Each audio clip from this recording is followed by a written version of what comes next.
a questão do meio ambiente, né, a questão do clima que impacta a vida de todas as pessoas, inclusive das gerações futuras, porque aconteceu na Escócia a 26ª Conferência das Nações Unidas sobre Mudanças Climáticas, lá na Escócia, né, e que envolveu delegados de mais de 200 países e também uma agenda repleta de ambientalistas protestando, pontuando as suas pautas para além daquilo que foi discutido oficialmente.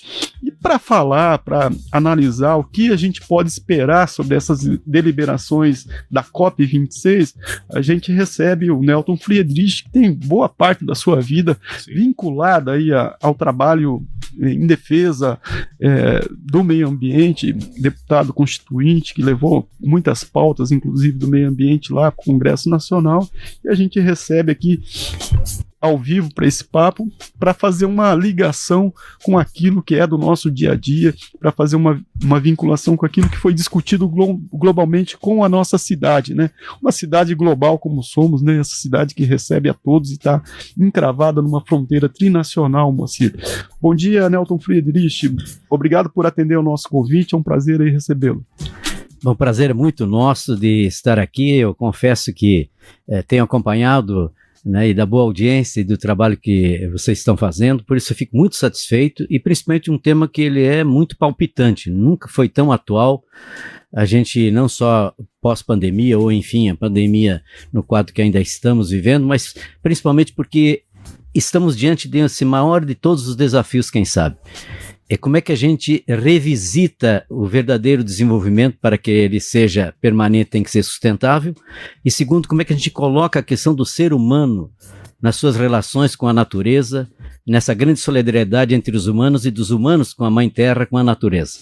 Legal. Ô Nelton, que avaliação que você faz, um balanço geral assim, da 26ª Conferência das Nações Unidas sobre as mudanças climáticas? A gente recebeu notícias aqui de muita negociação, né, de muito dissenso e não consenso, né, levando lá para a prorrogação praticamente o documento final. Que avaliação que você faz do resultado final desse encontro da COP26?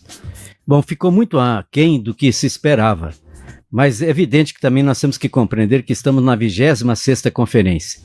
Eu participei desde a Rio 92 e depois tive mais 8 conferências destas, né?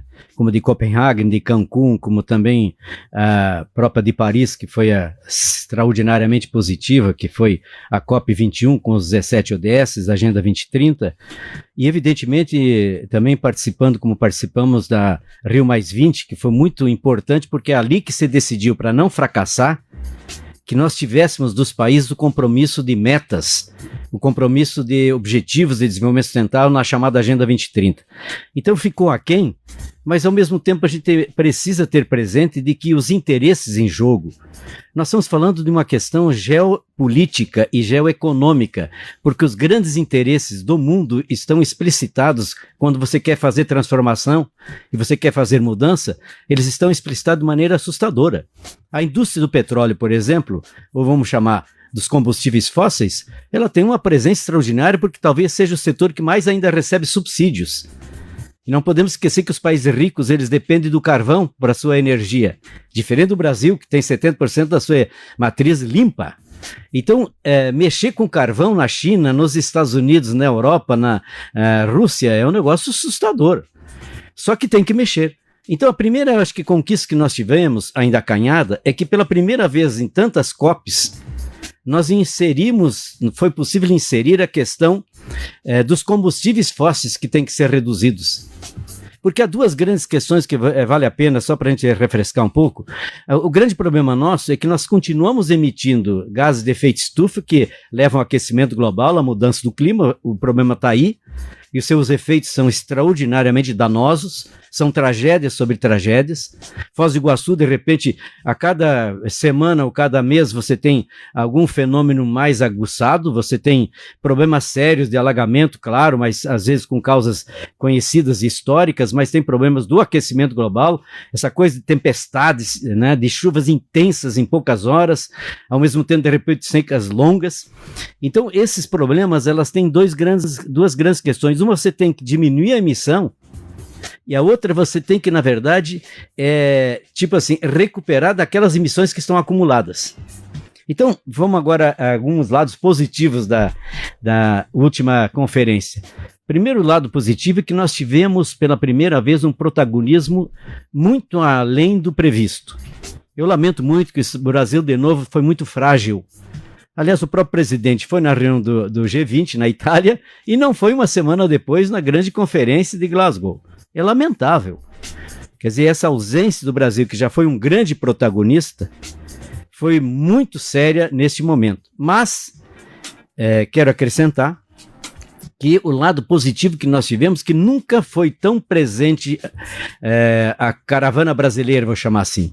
Mais de 400 lideranças, entidades representativas. Nunca o setor empresarial esteve tão presente numa COP quanto essa de Glasgow. Nunca. Mas nunca nós tivemos também tanta presença da sociedade civil, da sociedade organizada, de instituições, de organizações. E pela primeira vez nós tivemos um outro protagonismo, que foi o protagonismo de governadores brasileiros. Eu lamento muito que do Paraná não esteve presente, é lamentável, pelo significado que o Paraná tem, não só no Brasil, mas no mundo. De a gente compreender, por exemplo, que os governadores foram protagonistas importantíssimos na Glasgow, tanto é que levaram a proposta chamada Brasil Verde, com grande audiência, tiveram encontros com setores importantíssimos de fundos, que são de investidores, mas ao mesmo tempo de preocupados com a questão da sustentabilidade. Mas ao mesmo tempo nós tivemos um outro dado interessante nessa COP 26, que as instituições, as empresas, as organizações, os governadores e também a questão do turismo. Tanto é que se tirou uma declaração de Glasgow sobre a questão do turismo sustentável, que a gente pode falar depois. Avançando um pouco, Nelton, o que a gente pode esperar dessas deliberações na conferência? O que isso vai impactar na nossa vida e principalmente, né, sobre o planeta? O que se decidiu que é preponderante para a humanidade e também para a preservação do meio ambiente? Bom, a sua observação no início foi muito correta, porque veja que nós levamos praticamente quase 2 dias para concluir o relatório final. Sim. Isso mostra a dificuldade que tem. Pois bem, mas assim mesmo, o Pacto Climático de Glasgow, ele tem algumas coisas importantes. Portanto, vamos pegar o lado positivo agora. Primeiro, o Brasil sendo o 5º maior produtor emissor de gases de efeito estufa, é evidente que ele tem um papel de protagonista de um lado, mas que também tem que fazer o dever de casa de outro lado. Então, o que é o que eu diria dizer? O acordo, na verdade, trouxe pela primeira vez um compromisso dos países, e o Brasil subscreveu, de desmatamento zero até 2030. Veja o que está se propondo. Os países assumiram o compromisso do desmatamento zero até 2030. Segundo, o Brasil assumiu, além dessa, até 2030, o Brasil apresentou de zerar o desmatamento até 2028, portanto, 2 anos antes do que todos os países assumiram. Só que entre o compromisso que foi colocado, que é um compromisso político, se nós não tivermos políticas públicas e ações concretas, porque enquanto nós estamos tendo o Brasil, através do ministro do Meio Ambiente, anunciando o compromisso de zerar o desmatamento até 2028, os dados mostravam que nós nunca tivemos desmatamento tão elevado quanto tivemos, por exemplo, nesse último ano. Outra conquista que eu acho que é positiva é a redução de 30% das emissões de metano até 2030. A gente às vezes fala muito de CO2, que é a emissão dos combustíveis fósseis, uso da terra, etc, desmatamento, queimadas, etc. Mas tem um dado muito concreto que é o metano. O metano é 21 vezes pior que o CO2. Vou dar um exemplo aqui da nossa região.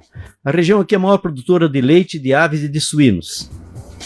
Bem aqui ao lado você tem vários municípios, né, que são campeões na produção. Pois bem, só que isso tem uma produção de metano extraordinária. Por quê? Porque o gás metano é a queima de vamos chamar assim, da biomassa residual. Então, o lixo nosso de cada dia, quando vai para um aterro, é um grande gerador de metano. Por isso não dá para ter mais aterro. Eu estou agora exagerando, porque eu conheço experiência e trabalhei muito aqui em Foz para que a gente pudesse despertar para isso de lixo zero. Não tem mais lixo. porque gera energia de um lado, gera adubo também. O adubo está conectado com a produção do entorno da cidade, da pequena propriedade, por exemplo, para a merenda escolar, para as creches, etc. Mas de outro lado você gera energia.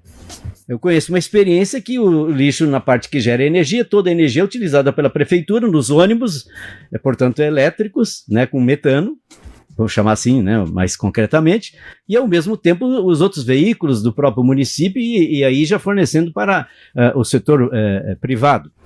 Então o metano ele tem no lixo, tem nos resíduos industriais e tem na chamada biomassa residual.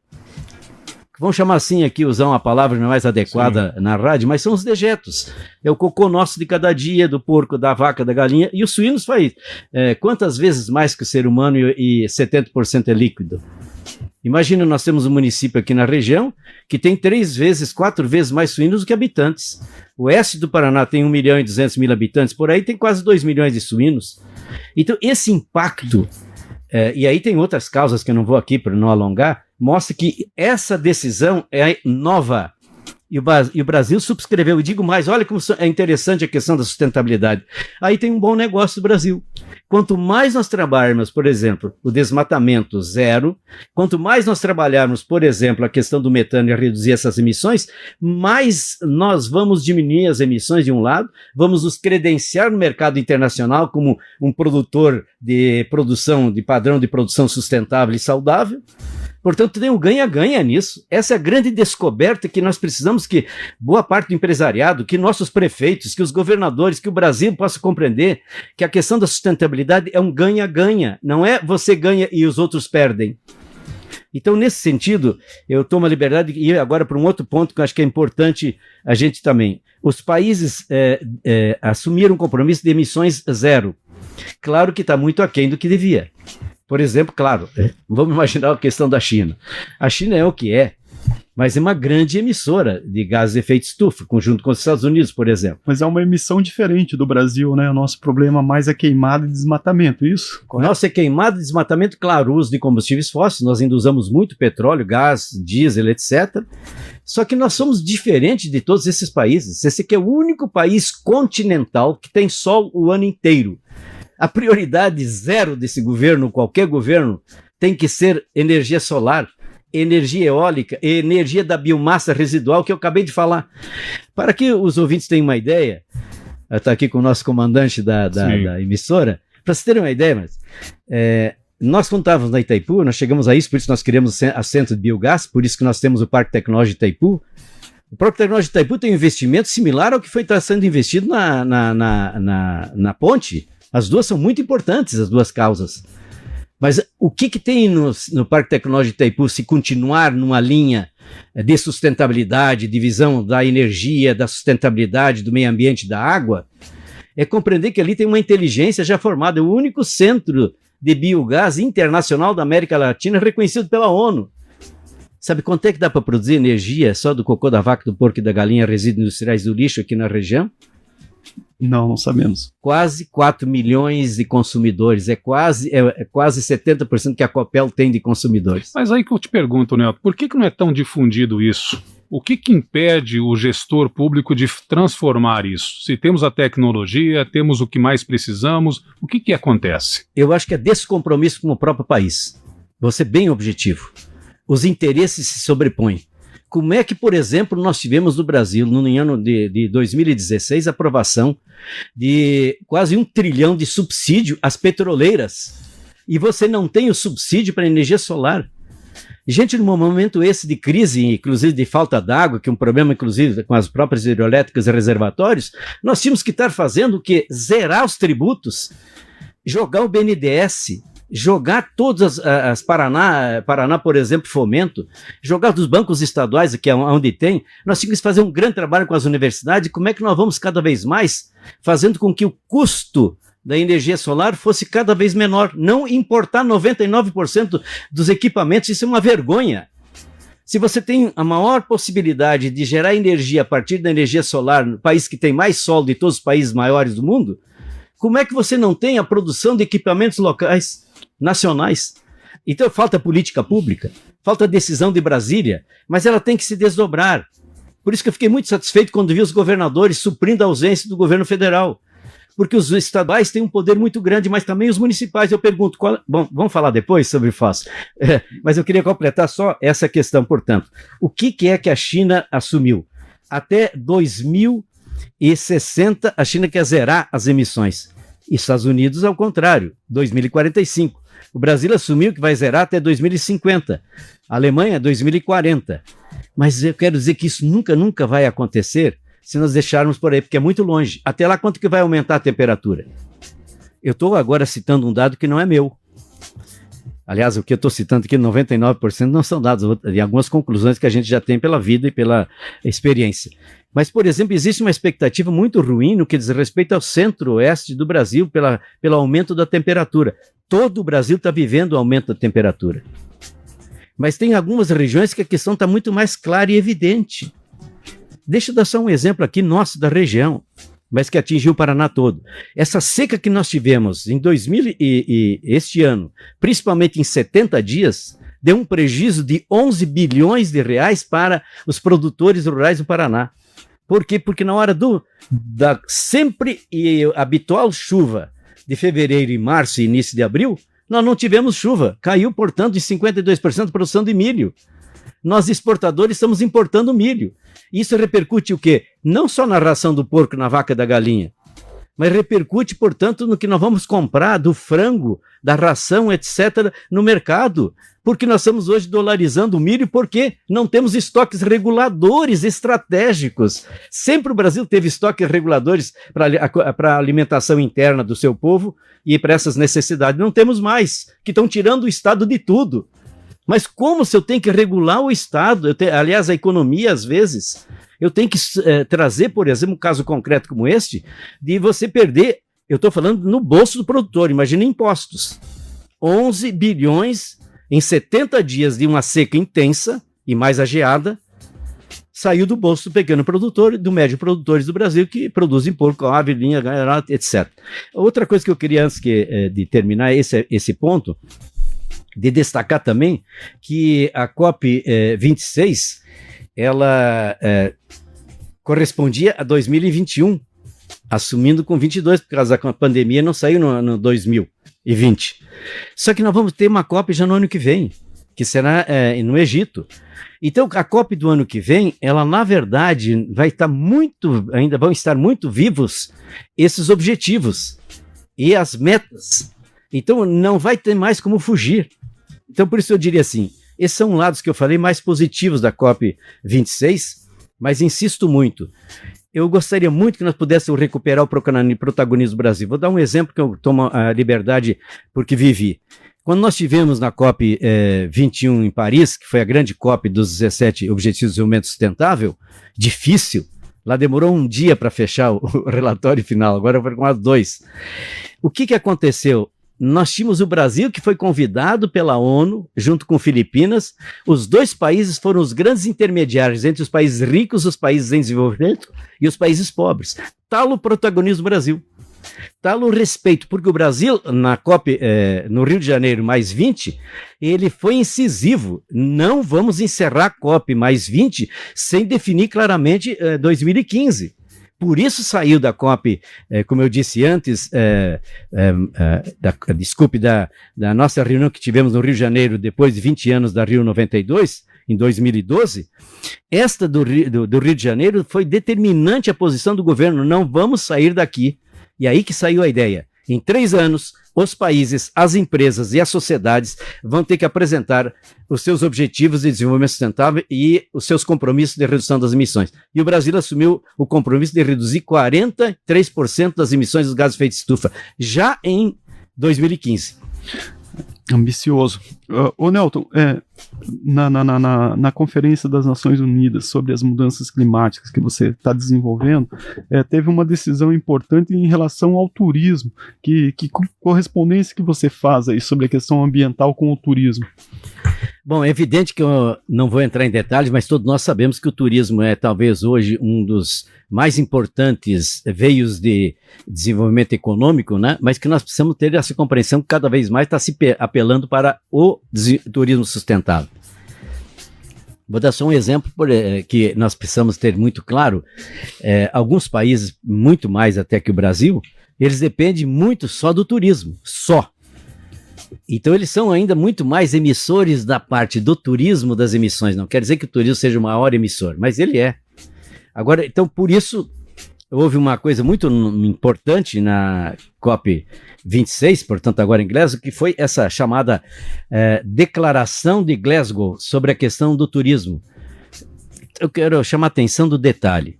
300 entidades assinaram a Declaração de Glasgow para ação climática no turismo. Eu não sei quantos de Foz estavam lá. Eu só sei que mesmo não estando, nós temos que aterrissar em Foz do Iguaçu, porque esse é um documento que está norteando, porque ele traz também várias entidades internacionais, inclusive a Organização Mundial do Turismo, a chamada OMT.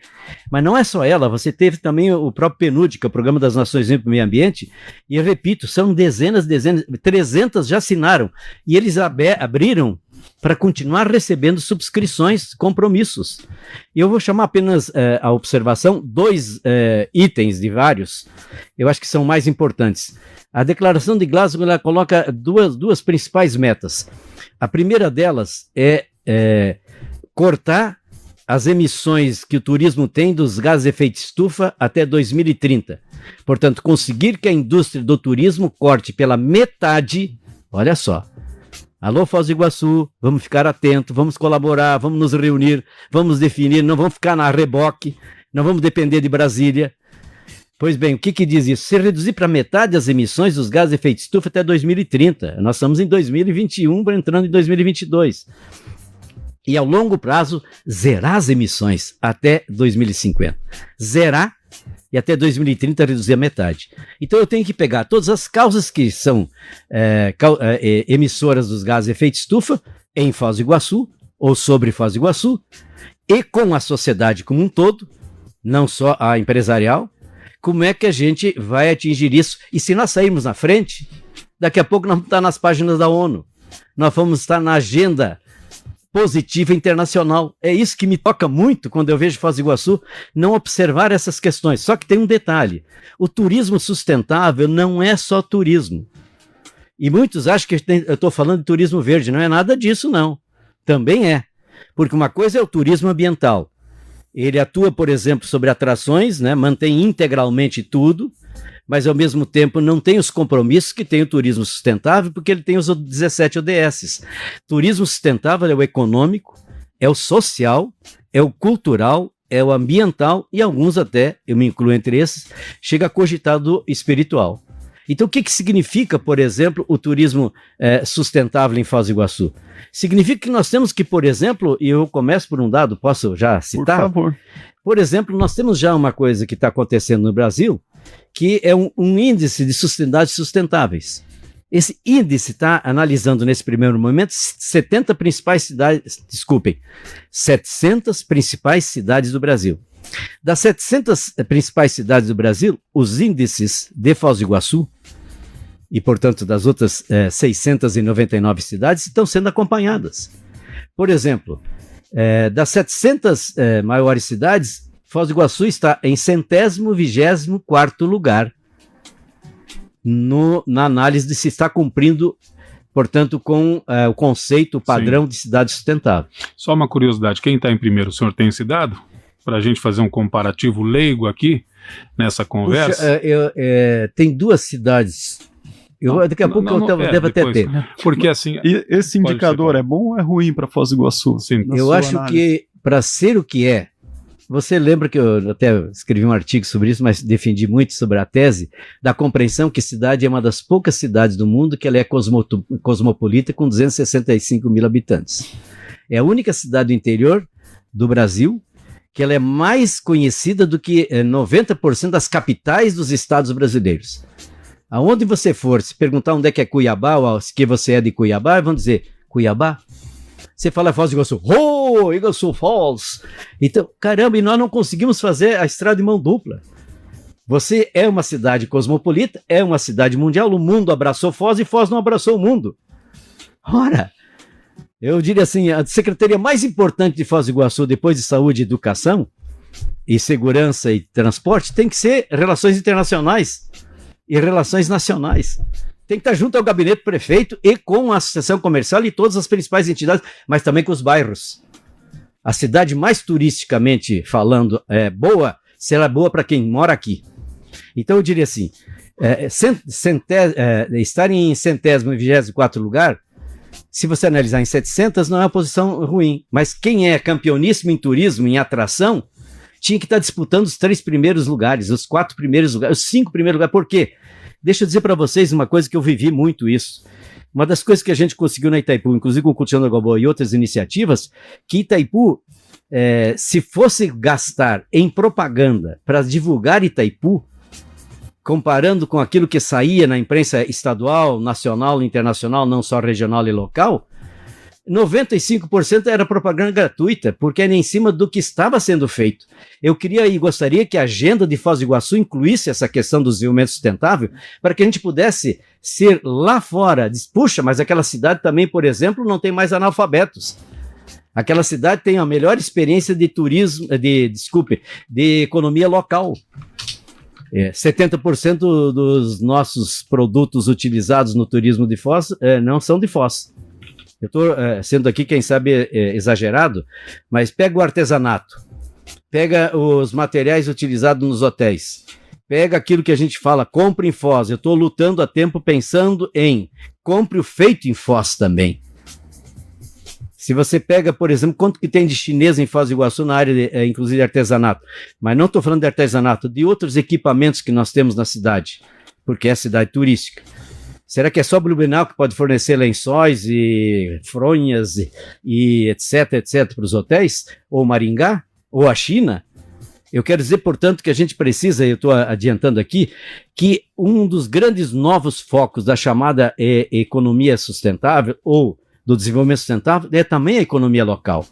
Quanto mais eu tiver, por exemplo, aqui que a gastronomia seja produzida por produtores da microrregião e do entorno de Foz ou de Foz, quanto mais eu tiver, por exemplo, a possibilidade de aqueles serviços essenciais, quanto que na hora de saúde nós podemos fazer aqui? Será que está certo, por exemplo, nós importarmos máscaras no período da pandemia da China, quando nós tínhamos diversas máquinas que estavam estocadas, paradas, que deviam estar produzindo e podiam estar produzindo? Eu até tive contato com 2 dessas experiências em Foz, as máquinas paradas e nós comprando máscara de fora. Até fiz um pedido para uma delas para retomar a produção. Quero dizer para vocês, por exemplo, que nesse campo, então, a posição de Foz é boa, mas como uma cidade essencialmente turística, ou grande parte da economia, ela tem que ser os dados sociais, os dados culturais, os dados ambientais e, evidentemente, os econômicos, eles têm que falar muito bem de Foz do Iguaçu, mais até que a propaganda oficial. Por isso, é preciso que a gente possa estender essa compreensão de estados sustentáveis. Outra coisa, IDH, o Índice de Desenvolvimento Humano. Outra coisa, por exemplo, quando você vai e pega Foz do Iguaçu, é exemplar no ensino básico, né? Fundamental, vamos pegar assim. Quando você vai para o ensino médio, você tem mais uma defasagem gigantesca entre os matriculados que tivemos no fundamental e os matriculados no ensino médio. Olha, se nós temos que ser também uma cidade de ciência, tecnologia e inovação, eu tenho que ter uma busca intensa de toda a sociedade, não é só do governo, mas o governo tem um papel decisivo, é como é que eu tiro da omissão daquele que não está mais estudando para se formar no grau médio e aí ter mais capacitação. Então, quando eu estou falando, eu não estou falando na área só ambiental, repito, e não é a área verde, mas os empregos verdes são os novos grandes empregos do mundo. Eu vou dar um exemplo para vocês. A previsão que nós vamos ter mais de 32 milhões de empregos só nas energias renováveis no mundo até 2030. Quanto é que nós temos de política local, por exemplo, de energias renováveis? Quantos novos conjuntos habitacionais obrigatoriamente vão ter que já ter energia solar e reuso da água? Já na planta. Mas eu tenho que isentar algumas coisas, eu tenho que estimular outras, eu tenho que fazer um acordo com a sociedade, eu tenho que pactuar em torno disso. É uma grande articulação que tem que ser feita. E uma mobilização. Isso mesmo, e sem a sociedade, por isso que é o com, né? Ou você faz com a sociedade ou fica experiências. Então eu posso ter a melhor de todos os hotéis em sustentabilidade, excelente, Isso é um ponto inicial importantíssimo. Eu posso ter, de repente, uma pousada exemplar, ótimo, mas isso são ações individuais, são importantes, é um começo, mas eu tenho que ter um projeto estratégico de desenvolvimento sustentável do município. Eu tenho que ter uma gestão ligada a isso. E eu tenho que ter um envolvimento total da comunidade nisso. Por exemplo, o que significa hoje a economia circular? A economia, por exemplo, que eu estou falando, até podia dar o exemplo do lixo. Você sai do lixo, do resíduo, né, do cemitério, que é o aterro, e vai para o berço. Do berço ao berço, não para. Eu posso falar, por exemplo, da economia criativa na área cultural. Eu podia falar da economia solidária, da economia compartilhada, da bioeconomia. Tudo isso cabe em Foz. Nelton, são grandes temas. A área do meio ambiente aí gera todo esse debate, pois não, Moacir? Enquanto o Nelton dá um biquinho na água aí, porque está precisando, eu quero comentar com relação aos nossos internautas e o pessoal que está acompanhando, está todo mundo gostando, e recebi informação do Hamilton Farias, né, que Abadias do Oeste, em Goiás, é a primeira cidade das 700 e da sua lista. Olha e só. Temos também, pois é, eu nem conhecia essa cidade, né? Verdade. Deve ser uma bela cidade. E a Nathalie Wilson diz o seguinte, que nós não temos turismo sustentável quando a nossa alimentação local é de circuito longo. Mais de 90% dos alimentos consumidos em Foz, nos hotéis, chegam de hubs de produtos do Brasil inteiro. E conclui, os nossos gestores são negacionistas climáticos, não entendem o verdadeiro significado da crise clima ambiental. Riscamos o colapso mundial da civilização industrial. Mais de 3 graus. Nenhuma vida será possível e isso está marcado para 2050. E aí, com relação a essa situação de Foz do Iguaçu, ela coloca, né? Foz estava em Dubai, é a opinião da nossa querida internauta Nathalie. Tá aí a crítica da Nathalie, bem observado, né? Foz estava em Dubai, mas não estava nessa conferência tão importante aí que diz respeito à nossa cidade, inclusive, não só a nossa cidade, mas a humanidade. Nelton, é um grande tema, é um grande debate, você nos traz muitas informações, mas nosso tempo é curto, você só tem tempo para uma breve conclusão, uma palavra final aí ao nosso ouvinte, já agradecendo aí por todas essas informações que você trouxe, esse debate que promove aqui, que deve ser retomado, porque é um tema extenso e necessário, fundamental para todos nós, para toda a sociedade. Bom, eu sou muito, muito grato pela oportunidade, estou à disposição quando quiserem, né, ir para debater, trazer mais algumas questões que são cruciais, a gente não vai poder esgotar aqui, mas eu queria agradecer, sim, mas de outro lado dizer o seguinte, na verdade nós não podemos deixar de trazer a questão concreta, soluções existem, mas elas passam por uma consciência muito maior, por atitudes muito concretas, quer dizer, quem não assumir políticas públicas inovadoras, mais sustentáveis, não só vão estar investindo contra o futuro, contra os seus próprios filhos e netos. É preciso a gente ter, portanto, ter clareza do senso de urgência, não é para ontem, nem é para hoje, é para ontem, hoje e um amanhã. Não vai ter amanhã se não seja em torno da sustentabilidade, que a natureza tem seus limites. E nós temos que compreender os limites da natureza e fazer essa convivência, essa relação amigável entre os humanos e dos humanos com a natureza. Então eu quero concluir com a certeza de que chamo muita atenção. A sustentabilidade também é um campo de novas oportunidades, porque ela vai para um ganha-ganha. Vou repetir essa expressão. Tem que ganhar a água, tem que ganhar o meio ambiente, tem que aguardar o ar que respira, a comida que come. Isso que se colocou há pouco aqui, como é que pode você ter 1.200 quilômetros, de repente, de viagem da comida que, de repente, você compra aqui, e para o caminhão trazer para cá está emitindo gás de efeito estufa, quer dizer, é o uso do combustível fóssil, etc, etc. Não pode mais ter esse tipo de passeio, claro que algumas coisas vão ser essenciais, mas eu tenho microclimas, eu tenho posições que possam servir para novas grandes oportunidades. Eu dou um exemplo para vocês muito concreto que eu vivi no Cultivão da Água Boa. Nós chegamos a 117 pequenos arranjos produtivos locais, pequenas iniciativas que movimentavam a economia local, porque uma das coisas, por exemplo, nós chegamos a 65% da comida em 325 escolas municipais era a produção local e 31% orgânica. Olha o que movimentou na economia local. O que movimentou, inclusive, a assistência técnica. Tivemos que criar, inclusive, uma cooperativa. Hoje tem mais de 70 técnicos e agrônomos que não existia, fora as outras que eram contratadas para dar assistência técnica, para ter esse potencial produtivo. E são novos padrões de produção e consumo. Então, soluções existem. Agora, nós temos que perder a timidez. Minha última palavra para Foz do Iguaçu. Agenda é uma nova agenda. É ressignificar a vida. ressignificar as oportunidades. Isso significa, portanto, compreender também o papel do novo município, dos novos atores locais. Por isso eu sou até pregador, por exemplo, que nós temos que ter também uma certa substituição de importações.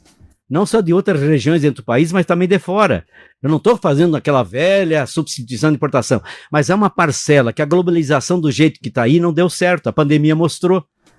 Então vamos mãos à obra, porque solução existem. Obrigado. Legal, nós que agradecemos, Nelton. É contigo, Moacir. Isso aí, são 11h40, sempre uma aula com o mestre Nelton Friedrich, nos dando sempre o prazer de compartilhar o seu conhecimento. Marco Zero, onde tudo começa.